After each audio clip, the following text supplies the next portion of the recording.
pugay para sa ating 2025 Reina Hispano-Americana, the Latina Slayer, Dia Mateo!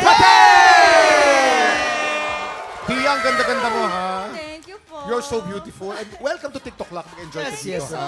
much. Bumati ka naman sa ating mga tiktropa, Tia. Go. Tiktropa, mag-ingat! Grabe, Dia. Ito lang ang masasabi ko. Ano yun? Sobrang munyeka ng babae. Napaka-gorgeous. Maraming salamat! Guys, just like me. I feel True. Grabe, Totoo dami yan. kong fans. At hindi lang yan, sobrang inspiring pa. Lalo na nga yung National Women's Month. Tama.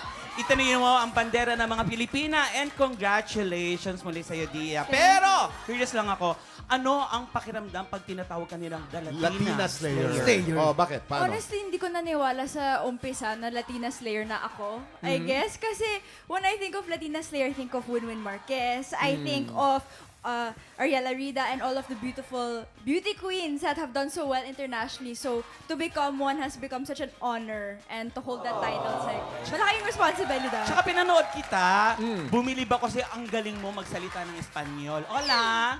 Hola! Kuya Kim, hola! Kamusta? Hola, hola. How about your pakiramdam today?